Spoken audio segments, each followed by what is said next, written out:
My story would begin with my daughter, Sarai Logan. At 10 months old, she had an accident, and the accident caused her to have a brain injury, which brain injury led to other difficulties.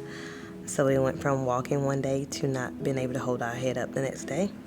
She is now 14, and so we've had a long journey, but we appreciate the journey because we were told we were not going to have a journey at all. Sarai requires different therapies throughout the week. She has assistance at school. She is now in a wheelchair. Some mornings will start about 2, some mornings are going to start at 4, depending on if she's going to sleep through the night. Her eye sometimes give her problems, so she can, I guess, feel the pain in her sleep. But if we have a full night of sleep, we'll get her started about 6 a.m. She needs a minute to let everything catch up. With the brain injury, it takes a minute sometime to relay the message of what is being required of her to do. And so we give her that space to be able to, okay, I need to regulate. Okay, I'm good. Now I can function. Now I can move. I had an injury that I had received from trying to lift her. And Doc was like, hey, she's getting bigger. We got to do something else, Mom. You're going to have to accept some help. At this time, I was working as a paraprofession with Rome City Schools. I left that Thursday. I gave birth that Friday morning. So I'm at home with a newborn, Sarai, and all the kids. I am the mother of 6 children. So it's just like, oh my Lord, how am I going to do this? I had one nurse. She came for a couple of days, and then she had a family emergency. She was out the door.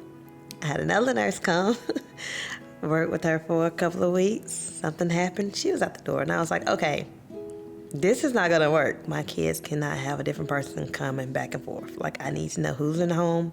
They're actually going to be reliable. Along came Miss Emily, who came in as Sarai's care person. As she was there, she finished her licensing and she opened up her business. And so COVID hit, and we decided to stay with Miss Emily. Miss Emily came in at a time where I was learning how to accept help, and she was real good about reading the other children. Because even though she was assigned to Sarai, she didn't like single Sarai out.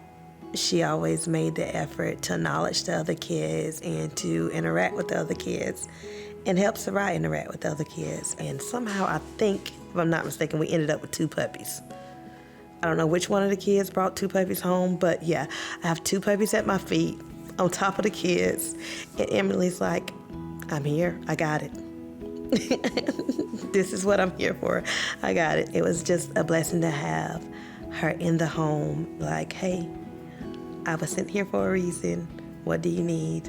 I got this, go handle that, or go lay down. Helping her with her independence and helping me to kind of rest was a game changer. You Need Pediatric Hearts is like a family. If you pick up that phone and say, Miss Emily, X, Y, and Z, Miss Emily is gonna make it happen.